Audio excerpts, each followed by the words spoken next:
coloco mercachip porque tiene que ver con la venta de indulgencias, por así decirlo, y los que viven de la fe, por así decirlo, en muchas áreas de nuestra vida. Un muy poco conocido predicador, comienzo contando una historia de alguien que le sucedió una cosa curiosa y me pareció muy bueno traerlo a colación. Un muy conocido predicador contaba que una mañana, cuando todavía él no era lo conocido, que es por estos tiempos, se estaba afeitando cuando recibió un llamado telefónico que atendió su esposa. Cuando ella le dijo que el llamado era de una iglesia de otro país, este hombre dio un brinco. La maquinilla de afeitar brincó juntamente con él y le arrancó un trozo de carne y piel de la mejilla, o sea, de la emoción. Por fin llegaba la oportunidad. Al fin sus oraciones habían sido oídas y el mundo comenzaba a tener en cuenta a este ungido siervo de Dios. Al fin se iban a terminar esas visitas aburridas a congregaciones modestas, pequeñas y que no tenían el menor conocimiento para orar a profundidad de la palabra que Dios había puesto en su boca. Al fin se iban a dar cuenta qué clase de predicador era y cómo podía manifestarse. Dicho sea de paso, iban a modificarse esas minúsculas y hasta ridículas ofrendillas por sumas que le permitieran levantar el gran ministerio internacional sólido, estructurado y potente que Dios, según él, le había prometido poner en sus manos. Claro, y le vienen a decir, lo llaman de los Estados Unidos, él casi se saca un ojo corriendo para poder ir a contestar esa llamada. Salió del cuarto de baño llevándose por delante y con la mejilla sangrando, en su raudo camino atropelló la lámpara del living, dio un pisotón a la cola del perro y a su vez, en su aterrorizada reacción, arrasó con un jarrón que su esposa amaba más que todo en la casa para finalmente llegar hasta el teléfono y casi entre jadeos y jadeo murmurar un hola pletórico de expectativa del otro lado y le llegó una voz melancólica, ¿pastor fulano de tal? Sí, él le habla, respondió. Ah, pastor, lo llamamos de la Cruzada Internacional tal y tal para invitarlo a colaborar con lo que pueda y esté a su alcance para nuestra nueva campaña, Un Mundo Sin SIDA, para el siglo XXI. Sintió este pobre hombre que se le venía todo al piso y que él había supuesto que lo llamaban para invitarlo a dar una serie de conferencias en los mejores y máximos lugares de ese país. Imagínense ustedes ese chasco después de romper, pisar la cola del gato, arañarse y todo, decirle que si él tenía una plata para que donara para la causa de el SIDA. Es muy duro llevarse una sorpresa de estas características, es muy duro, sí señor, es más que desilusionante cuando uno piensa que alguien está interesado en nosotros y de pronto se da cuenta que ese alguien lo que en realidad está interesado es en el dinero que podamos tener y aportar y además ayudarle. Por eso no son buenas las partes donde se dan muchos mercados y otras cosas, porque la gente viene mientras le dan mercado, mientras le ayudan, mientras le colaboran. Y después, chaito. Arriba en Santa Librada sucedió muchas veces eso en congregaciones. Traían mercados de los Estados Unidos y eso la gente hacía cola los domingos. Y iban a culto y hasta cantaban. Cuán bello es el Señor y otras cosas. Pero tan pronto se dejó de dar mercado, la gente no volvió. Cuando los vendedores del mundo secular lo hacen, es irritante. Cuando ellos hacen esto, es fastidioso, es molesto. Pero cuando lo hace el pueblo de la fe, puede llegar a ser devastador. Devastador. Es un hecho triste, pero al mismo tiempo un hecho cierto.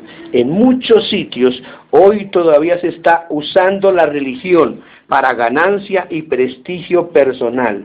Nadie se va a dejar de convertirse a Cristo porque alguien le diga la verdad sobre lo que están haciendo algunos de los que dicen representarlo en la tierra. Nadie se va a molestar. Cuando esto es así, suceden dos cosas. Se explota a la gente y Dios se enfurece.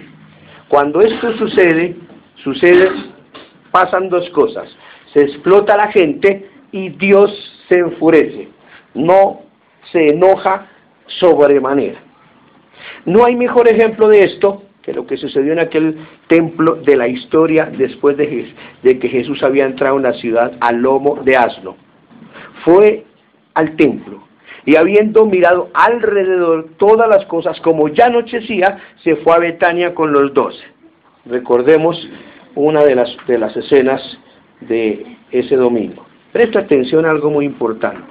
En primer lugar, Jesús cuando llegó a Jerusalén, fue al templo, había desfilado por las calles y lo habían tratado como un rey, y era domingo, el primer día de la semana de la Pascua.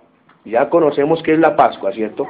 Cientos de miles de personas se amontonaban entre las estrechas calles de piedra. Una verdadera multitud de peregrinos inundaba el mercado. Siempre fue así. Ahorita sucede eso en la Meca. 2 o 3 millones de personas van allá. Por eso es que cuando hay algo, hay una estampida, algo, pueden morir 100.000 personas fácilmente, porque todas van a adorar a Jerusalén, todas van a adorar a Jerusalén, y eso trae problemas serios al asunto. Cuando hay una estampida pueden morir hasta 100.000 o más personas, o cuando hay una bomba o algo. Jesús se abrió paso a través del mar de gente cuando al anochecer se acercaba. Caminó hacia el área del templo, miró a su alrededor y salió. Ojo lo que él hace, ojo. Pensemos todo el caminar de él, ¿cierto? Caminó el área del templo, miró a su alrededor y salió. ¿Usted quiere saber lo que vio? Lea entonces lo que hizo el lunes, la mañana siguiente, cuando regresó. Imagínelo, fuera de la figurita de estampita clásica que le han vendido durante años con relación a Jesús. Olvidémonos de esa figurita toda tierna y de Jesús allá con los 12 discípulos en el cine, donde él está todo así, todo tiernito, y hablándoles con voz suave, y olvidémonos de eso por un momento. Puede que sea verdad ciertas cosas, pero no es así con Jesús. Entra al templo. Lo primero que ve es la fila de cambistas, vendedores de casetes, videos, libros, llaveros, emparedados, banderines, gaseosa, y lo que más es grave, además de los muchos miembros de la iglesia que se ganaban unos dinerillos en esa tarea, había un gran número de oportunistas que ni siquiera eran creyentes, simplemente eran personas que necesitaban ganar algo de dinero para subsistir. Y en el aprovechamiento de las necesidades rituales del pueblo de Dios hacían una buena diferencia. Muchos creen que Jesús dijo algo así como: oh mala gente, idos de aquí. Muchos creen que eso pasó. Espere, la Biblia dice que les desparramó con gran estrépito las mesas de esos cambistas. Y yo no creo que eso haya sido hecho con una discreción y elegante maneras. No, las agarró a puntapiés y las puso patas arriba, con cambistas aferrados a ella y todo. Y nadie pudo chistarle nada. ¿Y qué dijo? ¿Qué le dijo? Mi casa es casa de oración, mi casa será llamada, mas vosotros las habéis hecho cueva de ladrones. Mateo 21:13. Mi casa, casa de oración será llamada, mas vosotros la habéis hecho cueva de ladrones. ¿Se preguntó usted alguna vez por la realidad de lo que verdaderamente Jesús vio allí? Si yo les pregunto a cada uno de ustedes qué fue lo que ellos estaban haciendo, podemos pensar que era, ¿sí? ¿Es cierto? ¿Qué cree que vendía Sneida? ¿Qué cree que vendían? ¿Que estaban vendiendo? Sí. ¿No era que estaban vendiendo palomas? Pero su merced me vuelve la pregunta a mí. No, ¿qué estaban vendiendo? Pues vendían animales, creo que era lo que estaban vendiendo. ¿Cree que estaban vendiendo eso? Nos falta leer mucho la Escritura. ¿Se preguntó usted una vez por la realidad de los que verdaderamente Jesús vio allí? Vio mercachifles auténticos, mercaderes de la fe. ¿Qué fue lo que encendió la ira de Jesús? ¿Qué fue? ¿Cuál fue su primer pensamiento ese lunes? ¿Cuál fue? ¿La magnificencia del templo quizás? ¿La presencia de Dios Padre allí tal vez? No creo, porque ya Dios no existía por esos días. Ahí estaba en todas partes, y en el mismo templo, pero no era como ellos lo pensaban. La unción que emanaba en el lugar, ¿acaso? No. Su primer pensamiento tuvo como epicentro a la gente que en ese templo comercializaba con la fe.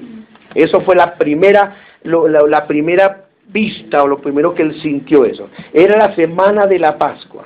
La Pascua era la celebración más importante del calendario judío. El pueblo venía de todas las regiones y de muchos países para estar presente en la celebración. Así a su llegada todos estaban obligados a cumplir dos requisitos. Siempre fue así y todavía lo siguen haciendo. Primer requisito, el sacrificio del animal, por lo regular era una paloma. La paloma tenía que ser perfecta, sin defecto. El animal podía venir desde cualquier parte, pero era probable que si uno traía un sacrificio de otro lugar, ese sacrificio fuera considerado insuficiente por las autoridades del templo, que estaban encargadas de examinar a la paloma y ver si estaba mal lastimada, si estaba cansada, etcétera, etcétera, y así decidir si sí servía o no servía para el sacrificio. Así que bajo el disfraz de conservar el sacrificio puro, los vendedores vendían palomas al precio de ellos. Pues no, esa paloma no sirve.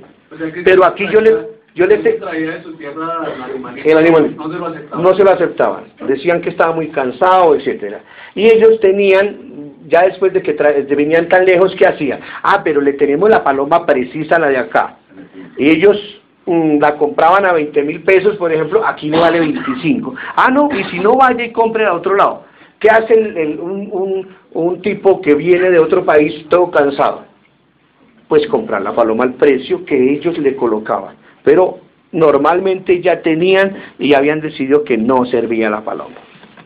Segundo, a eso venía el pueblo de muchos lugares a Israel, y todavía sigue haciéndolo, a celebrar la Pascua, y para eso tenían que traer un animal. Y lo segundo que ellos tenían que venir a hacer, o ir al pueblo, a Jerusalén, era a pagar un impuesto del templo, y debía pagarse eso cada año.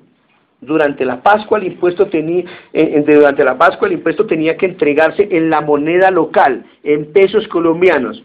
Por ejemplo, no en dólares, no en euros, no en otra moneda, sino en pesos, si fueran por pesos. Sabiendo que muchos extranjeros estarían en Jerusalén para pagar el impuesto, los cambistas situaban convenientemente sus mesas y ofrecían cambiar la moneda extranjera por la local, por unos modestos honorarios desde luego. O sea, ellos no eran tan usureros, ellos cobraban poquito, pero ahí ese poquito era por ahí al 10, poquito, al 10, ¿cierto? O al 20, quizás, dependiendo la cara que tuviera el otro de rico. Entonces, no es difícil entender y poder ver qué fue lo que indignó a Jesús.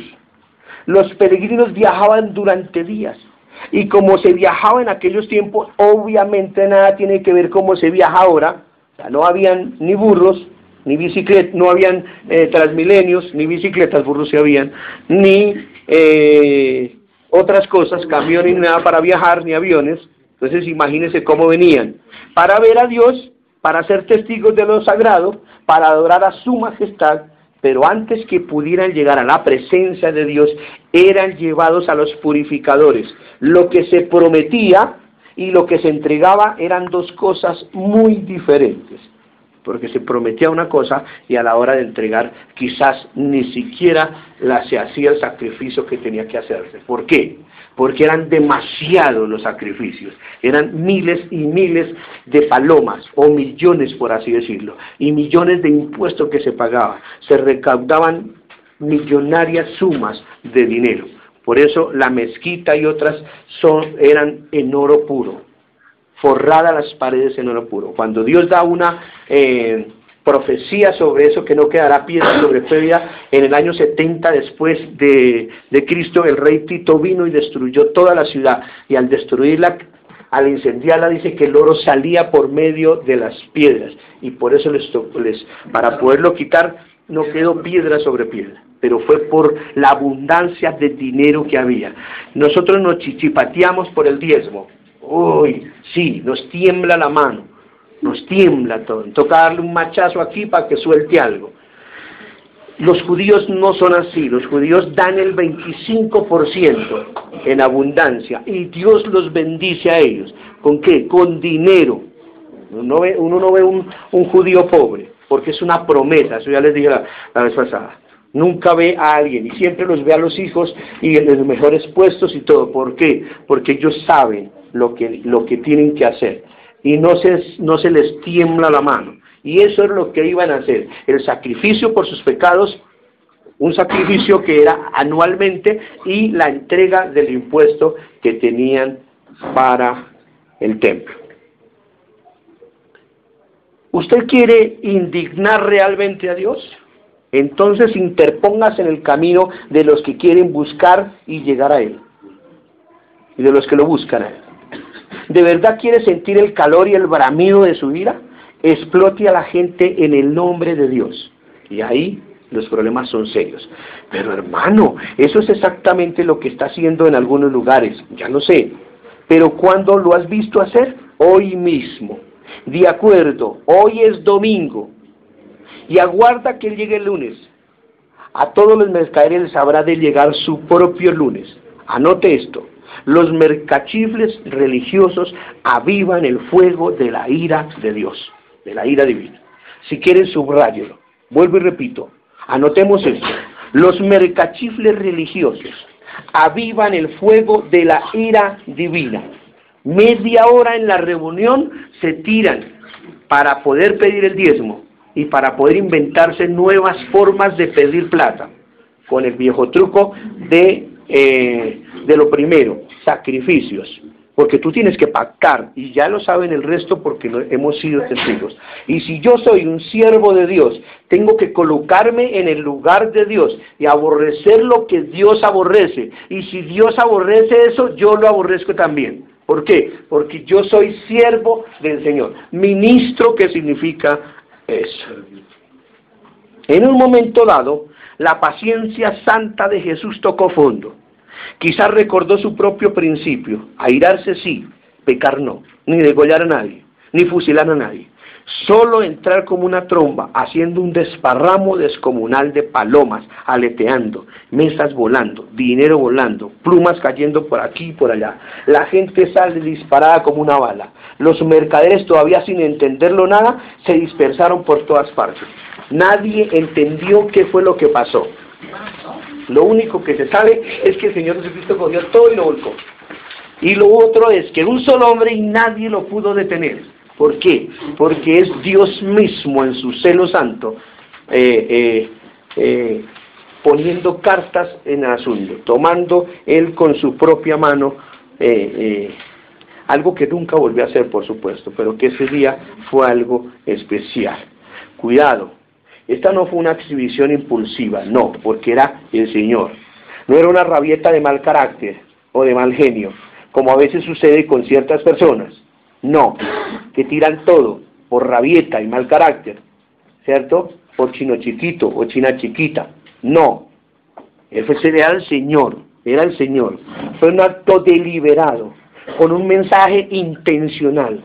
Jesús había visto a los cambistas el día antes, se fue a dormir el domingo por la noche, con imágenes de esa plaza y sus pregoneros en su mente, y cuando despertó, cuando despertó a la mañana siguiente, sabiendo que le quedaban pocos días, decidió dejar sentado un principio: ustedes se aprovechan de mi pueblo, y tendrás que responderme a mí por esto. Recordemos que Cristo es el Señor. Atención con esto, ministros y responsables de todas las congregaciones cristianas del mundo, que nosotros tenemos que decírselo, nosotros somos los voceros. Dios nunca considerará inocentes a quienes explotan el privilegio de adorarlo. nunca considerará ni tendrá en cuenta eso. Al Señor lo adoramos porque Él dio su vida, no porque a mí yo tenga que pagar o tengo que hacer determinada labor para adorarlo. Contaba el autor de un libro, eso es otro cuento del primero, se lo contaba a William y a otras personas, les he contado esto, y creo que un día lo conté acá, pero ahora ya escrito. Contaba el autor de un libro que una vez encontrándose en el aeropuerto de Miami, donde había ido a buscar a un amigo que llegaba en un vuelo, mientras caminaba en dirección al lugar, comencémonos a imaginar la escena en el aeropuerto El Dorado, por ejemplo, que si los conocemos, donde iba a estar la espera, una devota del culto oriental que allí se encontraba, llamó poderosamente su atención. Imagínense su aspecto. Están casi calcadas, para no decir uniformadas. Siempre andan con la misma situación. Collares de cuentas, sandalias especiales, sonrisa estereotipada, casi de plástico, y una mochila cargada de libros. Señor, dice que le dijo y agrega, él debió haber seguido caminando sin detenerse porque estaba de afán, pero no lo hizo. ¿Quiere escucharme un momento? Y bueno, le dijo él, tengo tiempo, es temprano todavía. El avión que estoy esperando viene con un atraso y falta bastante. ¿Qué puedo perder si oigo lo que tienen para decirme? Quizás me va a servir para conocer mejor sus artimañas y poder volcar esas experiencias en algunos de mis libros, pensó el autor del libro, o de mis conferencias. Graso horror, asegura él mismo. Debía haber seguido caminando e ignorarla. Esto es lo que hoy le recomienda a cualquiera. Eso es lo que el autor del libro le recomienda hoy a cualquiera. No se paren a escuchar a nadie. El testigo de Jehová puede ser muy lindo. No hay que discutir con Satanás, y hay muchas cosas que no. A menos que sea una palabra de parte de Dios, hay que hacerlo con gracia, y no ponernos a discutir cosas que no sirven. Yo hoy en los testigos de Jehová, cuando vienen, les digo, mire, si ustedes son testigos de Jehová, vengan, no, aquí no tienen entrar. Les enseñan herejías. ¡Ah! Nosotros sí, y hartas, ni siquiera es una, son como 50.000 herejías. Así es de que aquí los testigos de Jehová nos caen mal. ¡Ay, Señor, usted qué está diciendo! ¿Hay libertad de culto? Sí, puede haber libertad de culto, pero acá en el calle no nos cae bien. Al menos que usted quiera que escuchar de Dios. Eso es lo que quiero, no, pero de esa forma no. No podemos discutir el asunto. Dice que se detuvo y que ella comenzó con una perorata casi grabada de cassette. Dijo que ella era una maestra y que su escuela estaba celebrando un aniversario y que en su honor a ese acontecimiento estaban regalando un libro que explicaba su filosofía, la filosofía oriental. Le puso una copia en la mano, cuenta este hombre que se trataba de un grueso volumen de tapas duras con cubierta mística, y un hombre con aspecto de gurú sentado con las piernas cruzadas y las manos dobladas se veía en la portada. ¿Cómo se llama ese? ¿Cómo le podemos decir? El escritor cuenta que le dio las gracias por el libro y comenzó a alejarse, mientras pensaba que ese material de última, pese a tener clara conciencia de dónde ponía, le podía servir de gran ilustración para aprender más sobre esas prácticas, que bueno sería leer un libro y me lo están regalando, pues buenísimo. En ese instante sintió que le tocaban el brazo. Señor, él se detuvo. Cuando se dio cuenta y la miró, inmediatamente se dio cuenta de qué se trataba. ¿No desearía hacer una donación para nuestra escuela?, me dice ella. Él decidió ser frontal. La verdad es que no deseo, ni tampoco estoy en condiciones de hacer una donación para su escuela. Pero lo repito, de todos modos, gracias por el libro. Intentó reanudar su camino, pero se dio cuenta que ella lo seguía y volvía a tocarle el brazo. Señor, hasta ahora todo el mundo ha entregado una donación en agradecimiento por el regalo. ¿Sí? Está bien, dice, que contestó él con máxima cordialidad, que ya molesta insistencia le permitía. Pero ya le dije que no pienso dar ese donativo, y también le expliqué las razones. Pero de todas formas, vuelvo a repetirle, y agradezco sinceramente por el libro. Giró sobre sí mismo y empezó a alejarse otra vez. Dice que no había dado ni el primer paso cuando ella habló de nuevo. Esta vez se le veía un poco nerviosa. La sonrisa de plástico había desaparecido y una especie de dureza facial le tomaba el rostro, dándole una imagen, si no aterradora, al menos preocupante. Inspiraba algo que no tenía nada que ver con la frágil mujercilla que se le había aparecido minutos antes. Señor, dijo mientras abría su bolso, para que él pudiera ver su recaudación de billetes y monedas.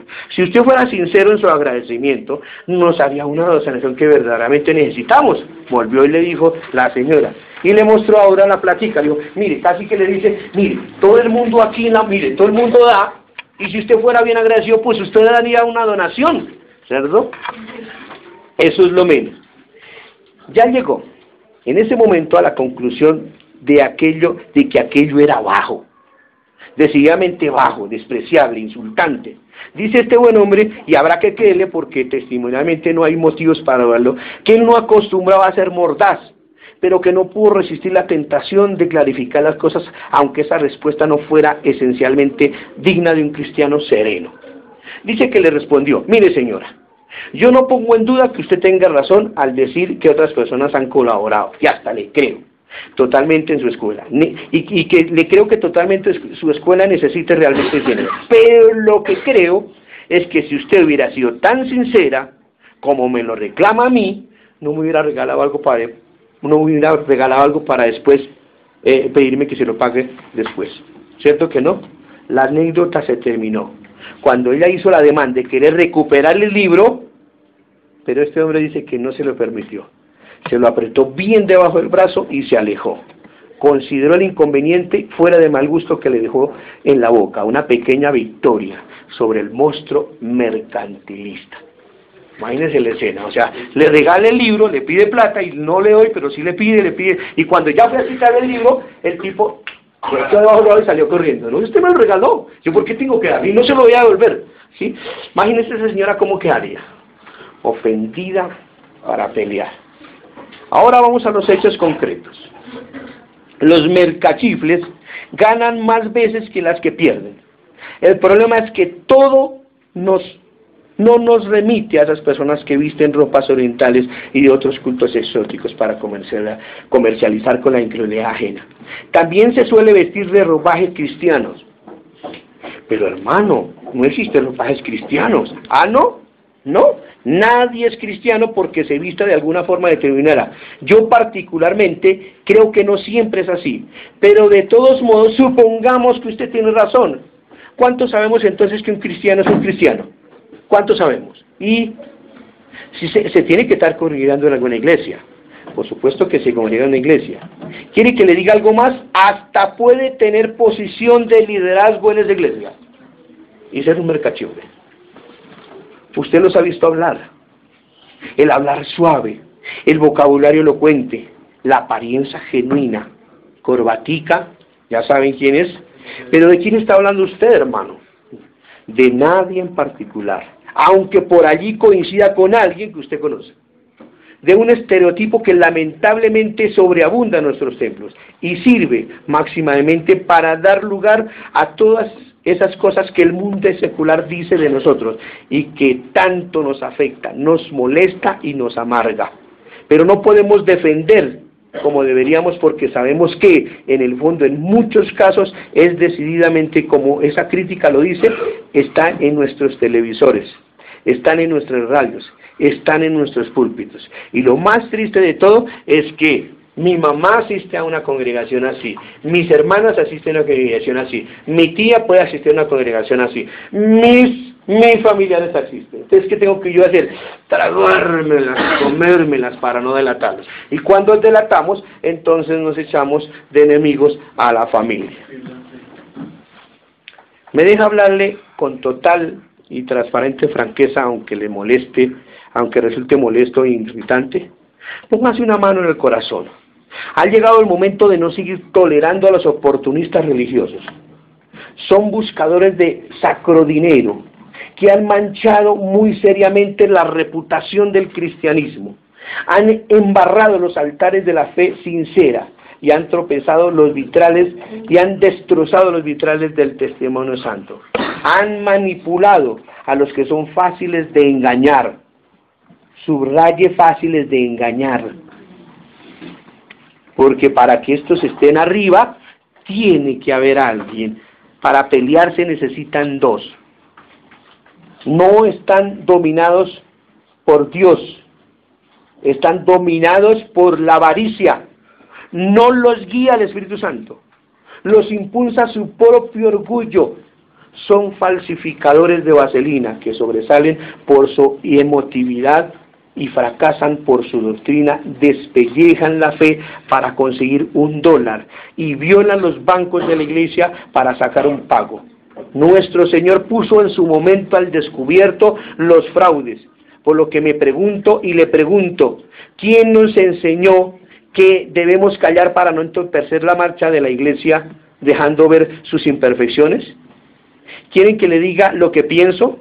Me da la sensación de que esta enseñanza tiene esencia y libreto del mismo sitio al que queremos descubrir y dejar en evidencia que Jesús hizo por celo santo. Las mismas cosas haréis y mayores. Y si Él destruyó ese templo y los descubrió a ellos, ¿qué tendríamos que hacer nosotros? No, pero hermano, hay libertad de culto. Y la Constitución del 91 dice que todo el mundo sí, todo el mundo puede decir y puede hacer, pero nosotros tenemos que descubrir que hay engañadores y que hay gente que está robando a los hermanitos cristianos. Estoy muy aburrido, yo he visto todas personas que están bostezando. Pongámonos de pie un poquitico.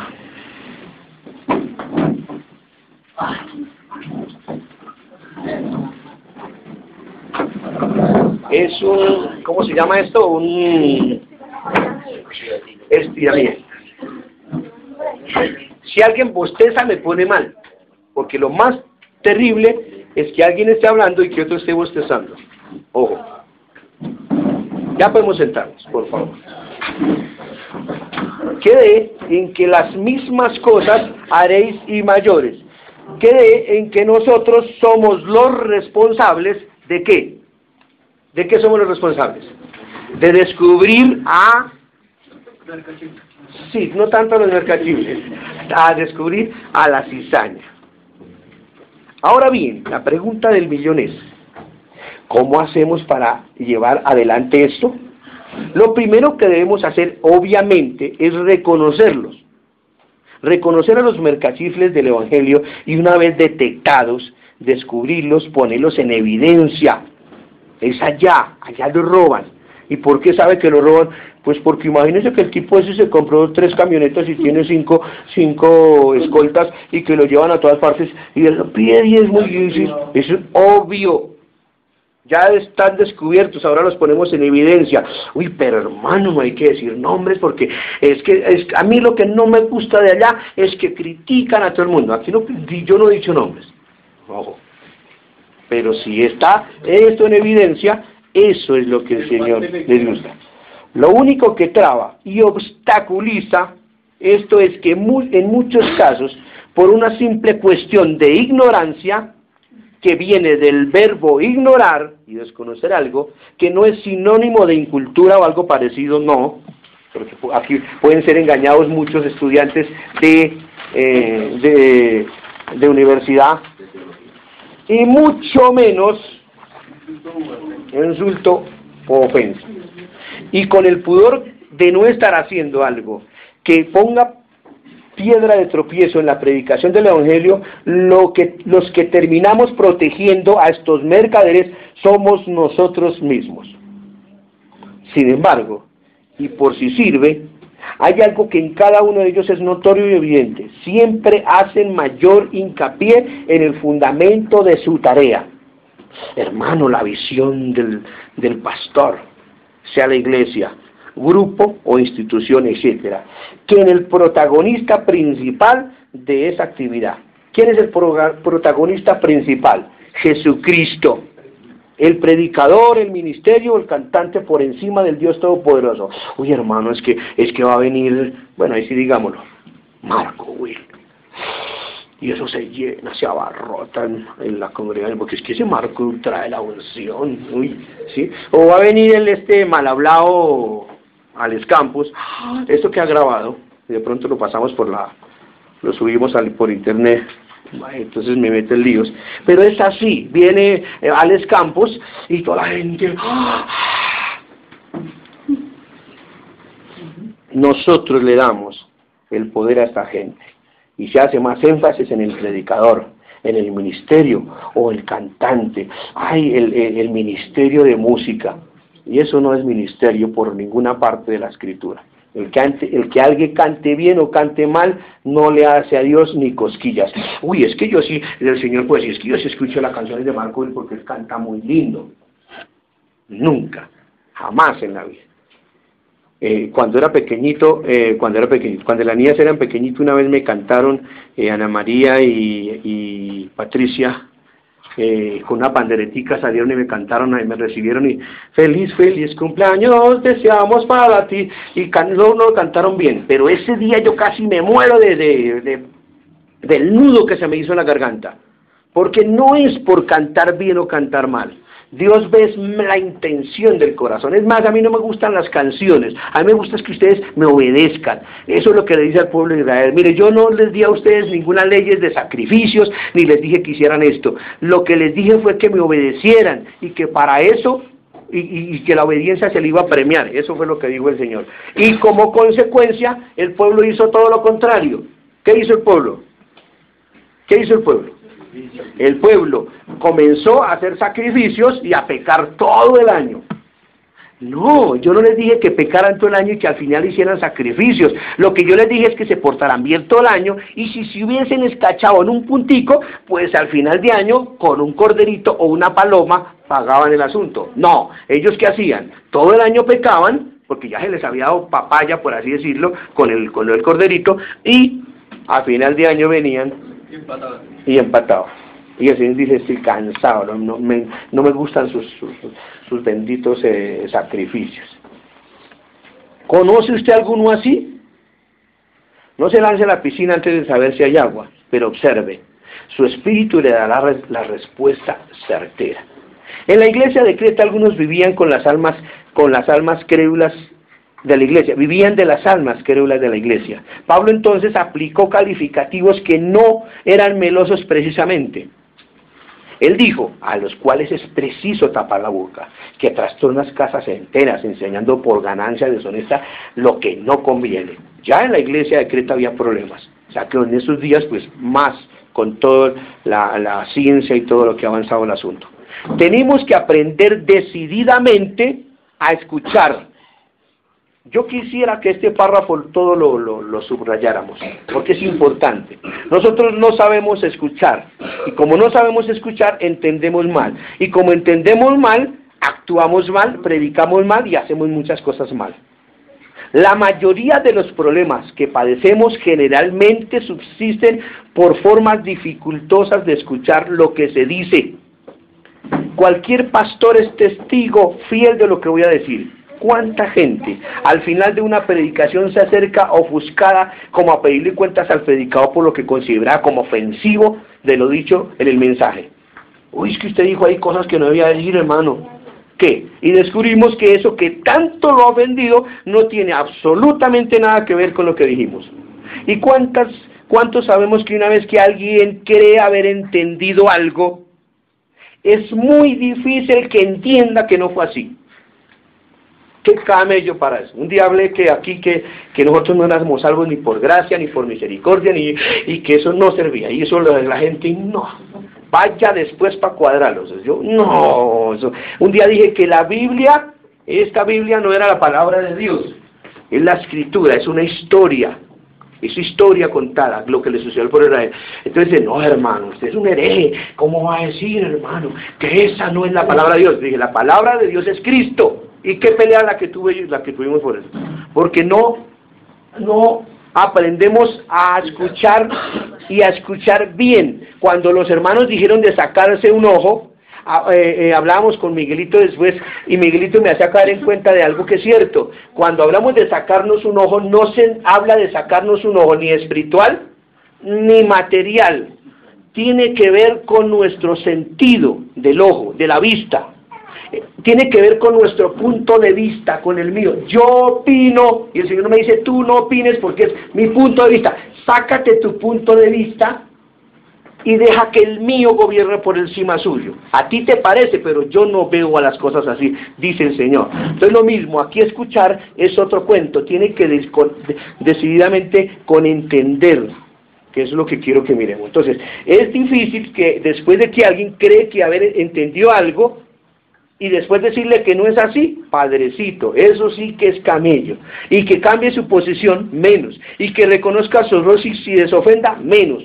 Escuchar bien, interpretar bien, es no solo conveniente, sino es elemental. ¿Elemental para qué? Para todo nuestro diario vivir, porque como no escuchamos la palabra de Dios, Dios hablándonos a través de la Escritura, si no la leemos de otra manera, entonces entendemos mal, y por entender mal, por escuchar mal, entendemos mal y todo lo conceptualizamos desde el punto de vista como que yo entienda. Por ejemplo, escuche atentamente al evangelista de la televisión.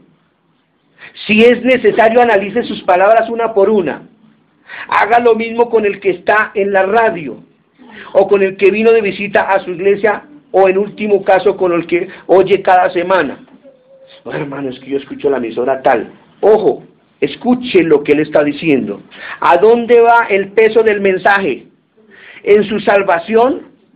¿En su crecimiento, su nutrición espiritual, su revelación, su maduración, o en la cantidad y calidad de la ofrenda que sería muy conveniente usted para aportar a ese ministerio, que luego dará una extensa nómina de logros que justificaría que usted lleve dinero hacia el folí, ¿cierto? Escuche lo que se dice. Se necesitaba el dinero para siempre, del dinero siempre para ayer. Le prometen santidad. Si usted da, y el infierno si no lo hace. Si es así, tenga calma. No se pelee con nadie. No insulte, ni ofenda a nadie, ni crucifique a nadie, simplemente no haga caso. Dios no opera jamás de formas compulsiva u opresiva. Dios le da convicción, no terror. En la necesidad de aumentar feligresías se ha llegado a apreciar un evangelio basado en el miedo al infierno. La gente se convierte, y eso es bueno, pero lo hacen por el terror que les causa la mención del fuego eterno.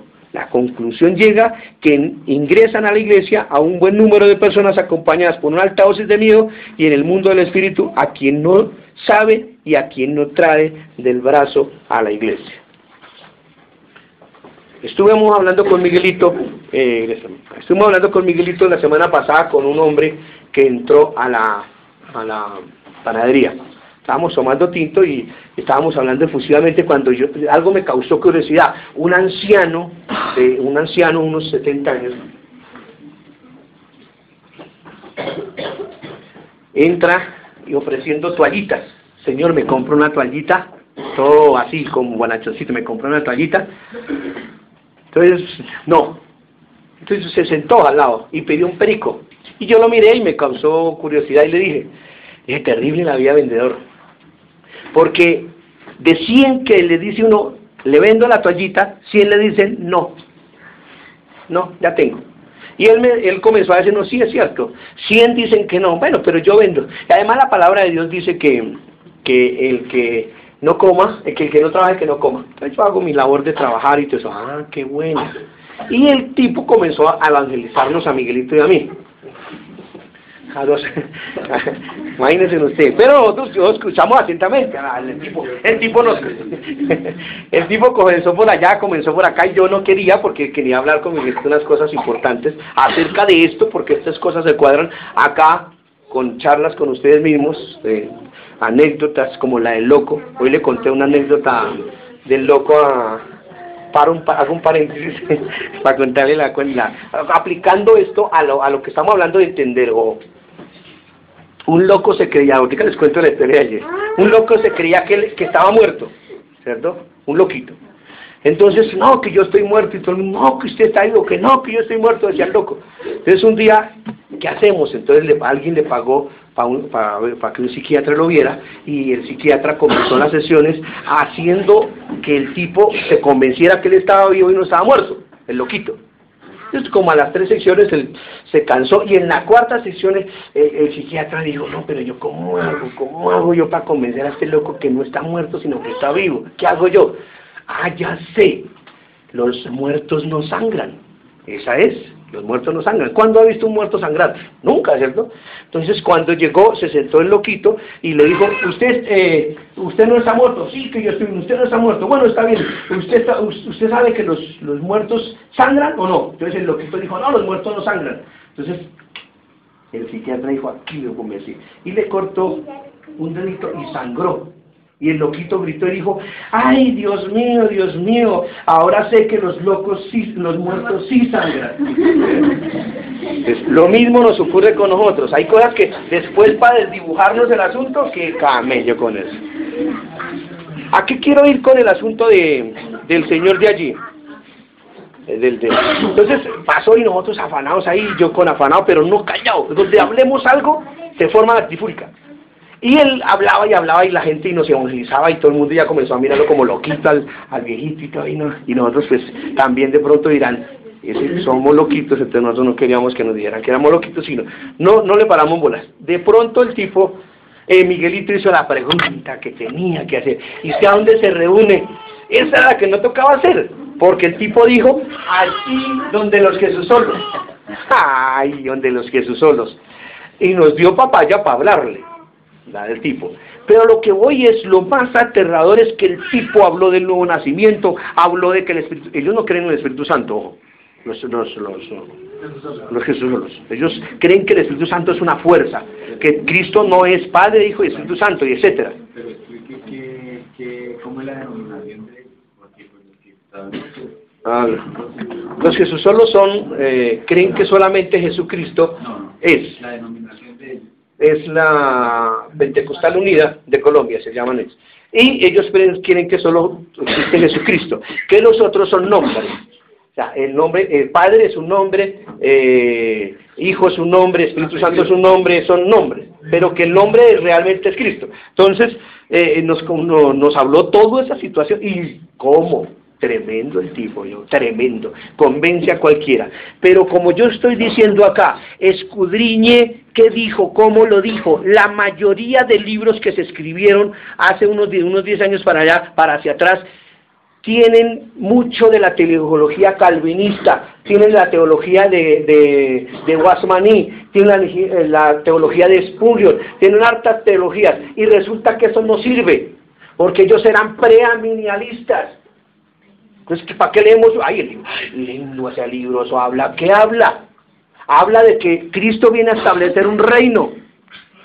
Y el reino, y que va a reinar por 1000 años. Y luego no está reinando, nos enseñamos los miércoles eso. Toda la teología hoy en día es así.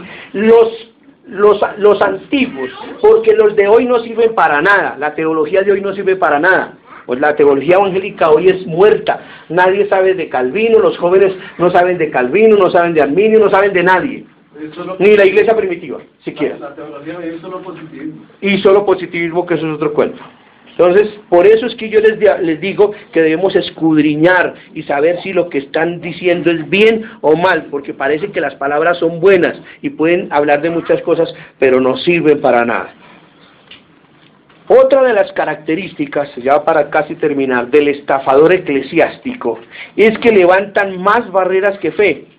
Es lamentable, muchísima gente la que abandona las iglesias a causa de la gente que concurre a esas iglesias, y no a ninguna actividad demoníaca o satánica que provenga de brujos o hechiceros del mundo exterior.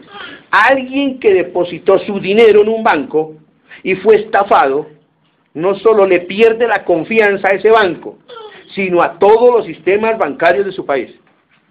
Ni imaginemos qué sucede con el que se encuentra estafado en la iglesia. Eso es terrible. Si alguien se encuentra estafado en la iglesia, lo más probable es que en la vida vuelva a ser cristiano y que vuelva a venir a una congregación. Los curanderos, por ejemplo, le dicen a usted que no vaya a las farmacias. No quieren que usted pruebe otros tratamientos. Tampoco estos mercaderes, que generalmente se presentan como pioneros de la iglesia, no pueden soportar, pero en realidad son lobos solitarios en búsqueda de su presa. Tienen la concesión de un enfoque y quieren protegerla. El pan de cada día de ellos es la exclusividad de su fe. Únicamente aquí, en otro lado no. Según ellos, solo ellos pueden darle a usted lo que usted necesita. Su botiquín, sánalo todo. Es la solución de todos sus dolores. Tal como los vendedores de palomas no toleraban las importadas, o sea, las que venían de otros países, los mercaderes no toleran otra fe que no sea la suya. Su máximo objetivo es cultivar una clientela de libretas de cheques leales. Y ahorita estamos hablando de, ¿cómo se llama? De tarjetas de crédito. Ya es fácil ver. Fácil es ver que el aparatico le pasan ahí ¿se llama cómo? Datáfono. Ya está, eso ya se ¿de contado o con tarjeta de crédito? Eso lo hacen ya. Cruce acá. ¿Cuánto es la suma? De 1000. ¿Cuántas cosas? Creo que todo eso. Entonces, sí, listo. Ya lo hacen en congregaciones grandes.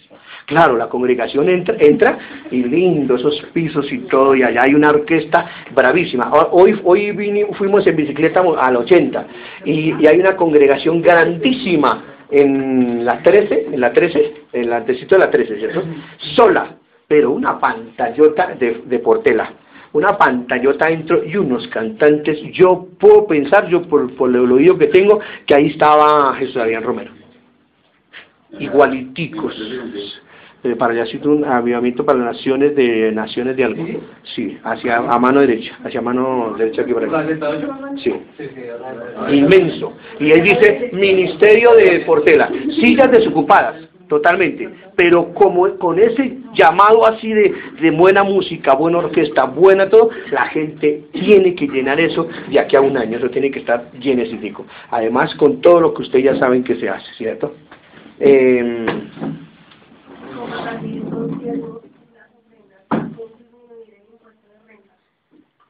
La gente, cuando hace las transacciones con tarjeta de crédito, se puede pedir a la gente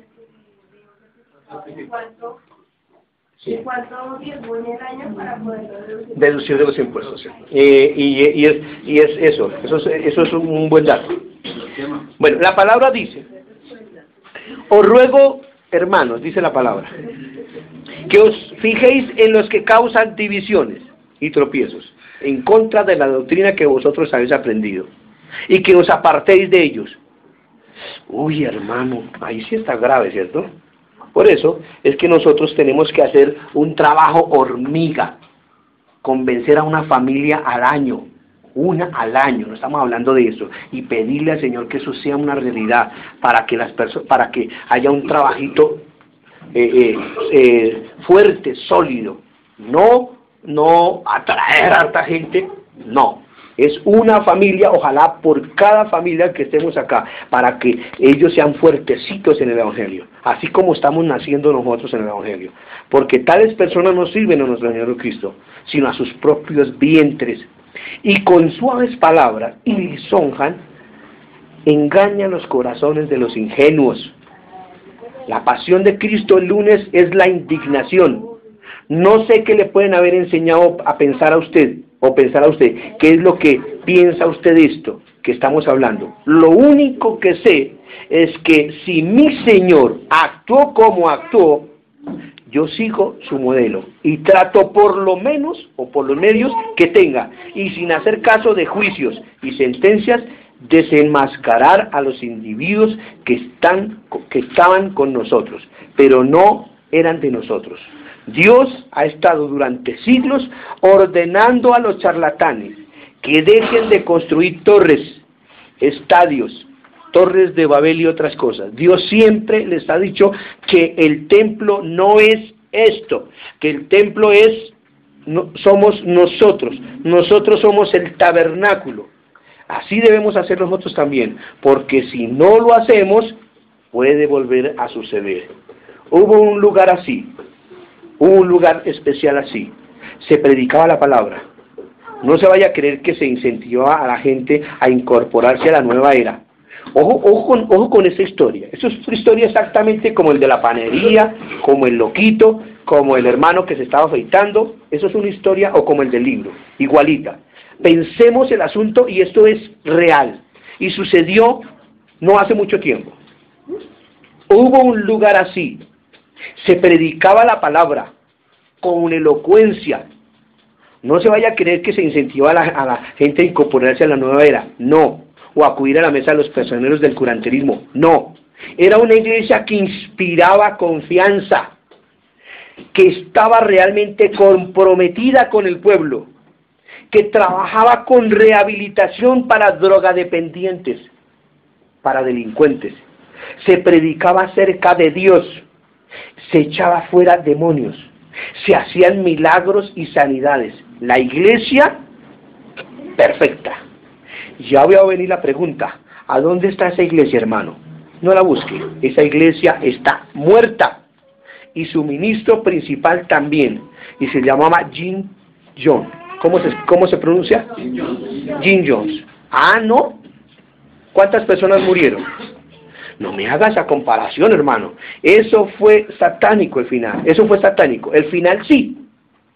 Es cierto. Pero mucho cuidado que el principio no. ¿Y yo qué tengo que hacer? Ojo, ojo, ojo. Y oído atento a lo que escucho acá. No ahora para coger y... Hermano, no. Porque también tenemos que ser en eso prudentes, porque si no, no vamos a aprender. Pero a este tipo decía que era el Mesías. Este tipo que estaba hablando. ¿Y quién le abre las puertas a un Mesías? A un Mesías. ¿Quién? El pueblo evangélico. Y estoy hablando con nombre propio. Ahí va a quedar grabado esto. Bautistas principalmente. Les enseñan y abren la puerta para que haya un Mesías. ¿Por qué? Porque si ellos no creen que Cristo ya vino y que vive dentro de nosotros y que va a venir y que va a reinar, todo el mundo está esperando a Cristo. ¿A dónde está? Y eso es lo que dice, muchos Cristos van a aparecer, ¿cierto? Porque ustedes no crean, no vayan. Y aquí se creía que era Jesucristo, y ustedes se encuentran de ahí para allá, ¿cuántos se han creído que es Jesucristo? ¿Por qué? Porque la puerta está abierta y a Satanás le fascina esa doctrina. Cristo está ya reinando dentro de nosotros. Hoy aquí está en medio nuestro. Si no es así, estamos perdiendo el tiempo. Que nos devuelva la plata. Y este Jim Jones, ¿qué hizo? Hablaba de Dios, lo mismo que el Jesús solo. Predicaba lindo, lo mismo que el del concierto. Pero dentro de su vida, el libro que yo tengo que mirar cuál es el trasfondo del libro. Y si no, no sirve. Lo que decía Miguelito al principio, el internet está lleno de eso. Lleno está. Usted abre, mire, todas las charlas que ustedes quieran se encuentran en internet. Busquen, pongan la palabra justificación y le salen 1000 páginas. Pero el trasfondo de esas páginas, ¿cuál es? Eso es lo que yo quiero. Spurgeon, el predicador, 5000 charlas tenía. Y están todas en internet. MacArthur, fantástico. Tiene más de 100 libros puestos en internet, abiertos para que uno los pueda obtener, ¿cierto? Pero ¿y qué? MacArthur es premillenista. Calvino era premillenista. Spurgeon era premillenista. ¿Sí ves? Aún si yo quiero bajar una charla para compartir, no sé, tengo que mirarla 50 veces. Porque ahí detrás de esto está el pedacito de veneno que nos mata y no nos deja progresar. ¿Sí ves? Jim Jones, un hombre predicador, pero ¿qué hizo? Mató a 1000 personas. ¿Sí? Ah, hermano, no me hagas esa comparación, hermano. Eso fue lo satánico. Eso es satánico. Al final sí, es cierto, pero mucho cuidado, al principio no. Es típico de la estrategia del infierno. Un comienzo desde la palabra. Transversalización sutil de los principios, aprovechándose de la falta de conocimiento de la gente, y un final demoníaco y diabólico, porque después de que estos no quisieron tomar el cianuro, los grandulones se los hicieron tomar a los niños. Después de que ellos tomaron cianuro, las primeras 100 personas que hicieron fila y comenzaron a tomar cianuro para envenenarse, ¿sí ya saben el final de esto? ¿Qué hicieron? Las otras 100 personas dijeron, yo no tomo. Ya no había tiempo. Diabólico, bueno. Pero eso no puede volver a pasar, es verdad. Es muy difícil que eso vuelva a ocurrir. Así, del mismo modo, porque ya la gente tampoco, pero de otro modo sí. Pero tenga usted cuidado. Lea su Biblia. No espere siempre que alguien se la cuente y escudriñe. Escudriñe la palabra.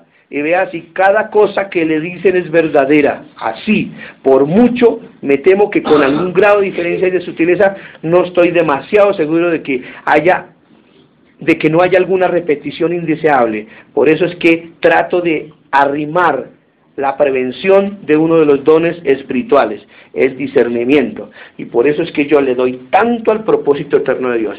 Por eso es que estas preguntas que yo le hago a la gente son precisas. Ahora